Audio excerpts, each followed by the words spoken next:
कोई भी विभाग के हो, उससे उसको डायरेक्ट ये एक्शन लेते हैं, ठीक है। उसके बाद जो नियुक्ति भी क्या होता है, नियुक्ति भी कैसे होता है, केंद्र सरकार के कोई भी कर्मचारी हो जो अच्छा काम करते हो, तो इनके उसमें से कोई भी मतलब कि जो चीफ विजिलेंस कमीशन ऑफिसर होते हैं, वो क्या करते हैं,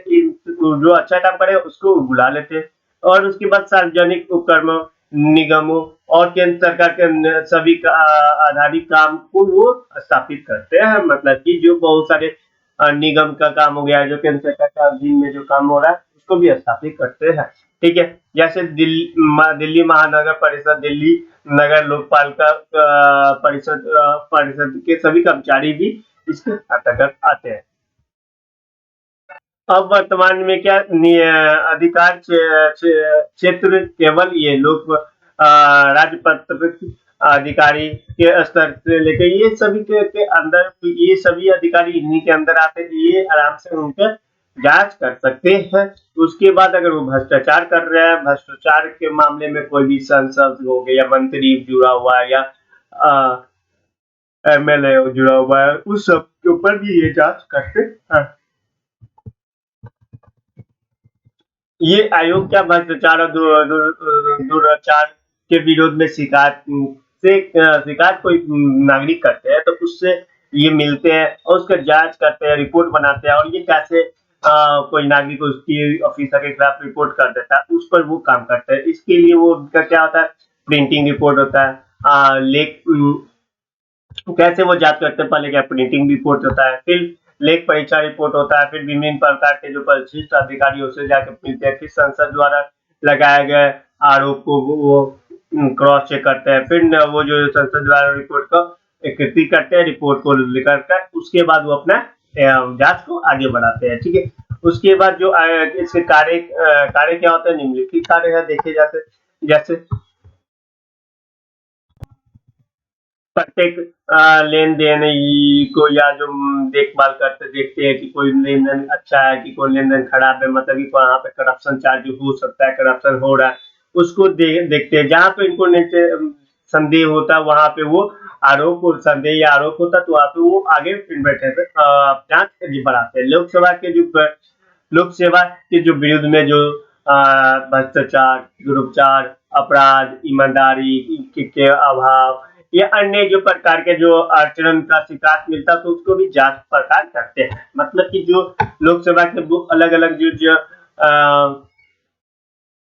कर्मचारी हो गए, ईमानदारी का जो कम ईमानदार हो गए, जो अपने पर्सनल यूज के लिए कोई लोक सेवा के ऑफिसर यूज कर रहे हैं, तो वहां पे जाके भी ये अपना काम करते हैं। मंत्रालय विभाग जो सार्वजनिक जो प्रस्थान बैंक जैसे एसबीआई बैंक हो गया या कोई भी बैंक हो गया, वहां पे कोई अगर आदमी कोई ऑफिसर भ्रष्टाचार कर रहा है तो यहाँ पे ये एजेंसी क्या करेंगे, अपना सामान्य रूप से जांच करते हैं और वहां पे जाके अपना जांच करके अगर कोई मामला गलत होता है तो उसको आगे तक रिपोर्ट पहुंचाते हैं। उसके बाद जो अनुशासनिक अधिकारी होते हैं जो स्वतंत्र ढंग से अपना मतलब कि काम नहीं करते हैं, मतलब कि अपने बेनिफिट के लिए काम करते हैं, तो उनको पहले वो करप्शन नहीं कर रहे, बस गलत कर रहा है तो उनको जाके समझाते हैं।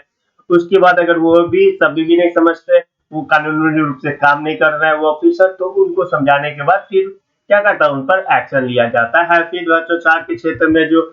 प्रशासन में कोई कमी आ जाती है, प्रशासन में ईमानदारी में कमी आ जाती है, या जो अपने बेनिफिट के लिए काम कर रहा है तो उन लोगों को पहले नोटिस भेजा जाता है। अगर वो क्या करते हैं कि तभी भी नहीं रुकते हैं और वो करप्शन कर लेते हैं, पहले वो सोच रहा है कि वो ऑफिसर सोच रहा है कि मैं करप्शन करने के लिए, अगर वो पता चलता है सीबीसी को तो पहले वो नोटिस भेजते हैं, उनको समझाते हैं, अगर फिर भी वो नहीं रुकते तो उनको खिलाफ कार्रवाई किया जाता है। उसके बाद आगे के जो शिकायत के अधीन जो शिकायत मिलता है उसी शिकायत के अधीन को रिपोर्ट बना के वो आगे चलते हैं। अब इनके अंतर्गत क्या आता है, इनके अंतर्गत क्या आता है कि जैसे कि जो संबंधित विभाग, मंत्रालय या इन जो जांच कर सकते हैं, ये सब आते का कोई रिपोर्ट आया, मतलब कि केस आया, वो फाइनेंस मिनिस्ट्री का, तो फाइनेंस मिनिस्टर ये पूरा आता है, फिर वो जो डिपार्टमेंट होता है वो पूरा आता है। फिर ये अपना काम क्या सीबीआई से भी बोल सकते हैं कि आप थोड़ा जांच में हेल्प कर दीजिए, तो ये सीबीआई से भी हेल्प लेते हैं। उसके बाद सीबीआई के मामले दर्ज करने पर ये इनको जांच करने की आदेश मिल जाती है। सीबीआई की हेल्प लेते हैं और मतलब कि दोनों एजेंसी का एक दूसरे को हेल्प लेते हैं और जिसके बाद वो आराम से काम करते हैं। अब मंत्रालय विभाग के जो प्रमुख जो मुख्य सीबीआई ऑफिसर होते हैं, वो क्या कहते हैं कि वो अच्छा काम करते हैं क्योंकि वो मंत्रालय के ऊपर में मंत्रालय में भी क्या एक्शन हुआ रहता है तो वहां पे जाके वो काम करते हैं और उसका वो एक अच्छे से जांच करते हैं। उसके बाद वो रिपोर्ट अपने पेशेंट को पहुंचा सौंप देते हैं। ठीक है, उसके बाद ऐसा ये क्या ये एक एक बहुसंख्यीय आयोग है, मतलब कि इसमें जिसमें क्या होता है, एक अध्यक्ष होते हैं और दो इसके मेंबर होते हैं। ये मतलब एक पद का आयोग नहीं है, ये बहुसंख्यीय आयोग, मतलब कि कम से कम 3 मेंबर होना चाहिए। एक क्या अध्यक्ष होना चाहिए, सीबीसी चीफ ऑफिसर होना चाहिए। उसके बाद दो इसके जो सदस्य होते हैं, मतलब ये 3 आदमी के ये एजेंसी होता है। कम से कम इसका 3 मेन आदमी होता है, उसके बाद पूरा हायरार्कल स्टाफ ऑफिस होता है। अब इसका नियुक्ति हम पहले बता दिए कि इसका नियुक्ति हमारे राष्ट्रपति के द्वारा होता है और राष्ट्रपति एक समिति बनाते हैं, जिस समिति में क्या हमारे प्रधानमंत्री होते हैं वो अध्यक्ष होते हैं, गृह मंत्री क्या होते हैं उसके सदस्य होते हैं और लोकसभा के जो विपक्ष नेता होते हैं वो भी इसके सदस्य। मतलब टोटल की कमेटी में कितना 3 हो गए, एक हमारे प्रधानमंत्री अध्यक्ष हो गए, फिर हमारा जो दूसरा गृह मंत्री हो गया वो सदस्य हो गया और जो अपोजिशन लीडर होते हैं, विपक्ष के जो लीडर होते हैं वो इसके सदस्य होते हैं। ये तीनों होते हैं। ये एक आदमी का रिपोर्ट तैयार करके रिकमेंडेशन करेगा हमारे जो राष्ट्रपति को, तो राष्ट्रपति उसकी नियुक्ति की जाती है। इसके कार्यकाल जो हमारा 4 वर्ष या 65 वर्ष होता है, जो पहले आ गया उस पर ये रिटायर हो जाते हैं। ये मैंने बताया था, फिर से बता देता हूँ कि अगर कोई आदमी 61 साल में अपॉइंट होता है, उसके बाद वो 4 वर्ष या 65 साल तक वो 65 साल में वो रिटायर होगा। लेकिन कोई आदमी 60 साल में अपॉइंट हो जाता है तो 4 वर्ष क्या 64 हो गया, 64 हो गया तो वो 64 में वो रिटायर कर जाता है, तो वो 65 साल तक नहीं रहेगा। ठीक है, कोई आदमी अगर 63 साल में होता है तो उसको 4 वर्ष जोड़ेंगे तो 67 होगा, लेकिन क्या वो 65 में वो रिटायर कर जाता है। ये 4 वर्ष मुख्य रूप से बोला जाता है, लेकिन होता क्या है 3 वर्ष में ही इनको रिटायर कर दिया जाता है, क्योंकि यहाँ पे हम लोग पहले भी खोज देख चुके थे क्या वो ये इतना हाई प्रोफाइल ऑफिस है कि ज्यादा ये अगर वहां पे बैठेंगे तो क्या होगा, वो ज्यादा वो करप्शन कर सकते हैं या जो पर्सनल बेनिफिट के लिए यूज कर सकते हैं केस को, इसीलिए यहाँ पर से जल्दी इनको 3 साल में ही हटा दिया जाता है। ठीक है, उसके बाद इनको रिमूवल कैसे किया जाए, अगर तो ये एक रिमूवल हो गया क्या वो उनका टाइम पीरियड खत्म हो गया तब, या उसको क्या करते हैं कि रिमूवल कैसे किया जाए, हम लोग देखते हैं क्या राष्ट्रपति इनको नियुक्ति करते हैं तो राष्ट्रपति इनको ही हटा सकते और कोई नहीं हटा सकते, इतना तो हम लोग को मालूम ही है। ठीक है, जो भी पद को राष्ट्रपति नियुक्ति करते हैं उसको कौन हटा सकता है, सिर्फ राष्ट्रपति ही हटा सकता है। जैसे कि अगर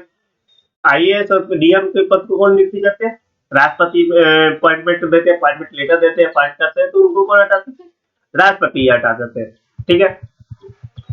उसके बाद अगर वो क्या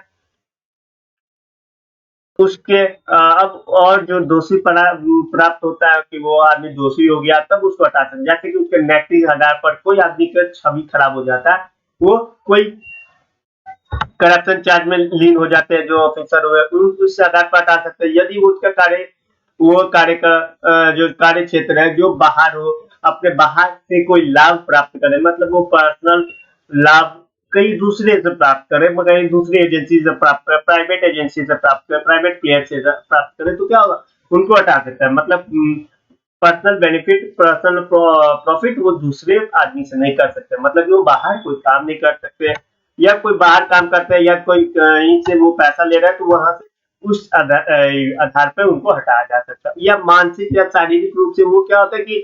बीमार हो जाते हैं, जो काम करने में असमर्थ होते हैं, इस आधार पर भी उनको हटाया जा सकता है। ठीक है,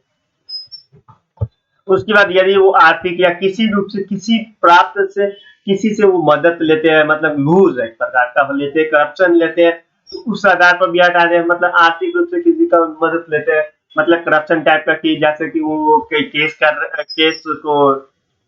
जांच कर रहे हैं, जांच करने के उसी समय में क्या किया, जो आरोपी है उसी से वो कुछ ले लेते हैं, पैसा ले लेते हैं, आर्थिक सहायता कर ले लेते हैं, तो उस तहत भी हटा दिया जा सकता है। ठीक है, उसके बाद जो हमारा इसका जो केंद्र के जो विजिलेंस सीवीसी है की नियुक्ति होती है, या जो उसके और जो मेंबर होते हैं वो दूर आचार, मतलब किसी के साथ बदतमीजी करे, या जो अपने क्षमता को अपने पर्सनल यूज के लिए यूज करे, मतलब कि वो किसी के साथ बदतमीजी करे, या कुछ उनका जो कैरेक्टर है उसमें भी कुछ खराबियां है, तो इसमें जांच होता है, उसका एक जांच होता है, उसमें जांच के में अगर वो दोषी पाए जाते हैं तो हटा दिया जाता है, या वो क्या कहते हैं, राष्ट्रपति को अपना इस्तीफा पत्र सौंप दिया जाएगा, तो उससे भी ये हटा दिया जाता है।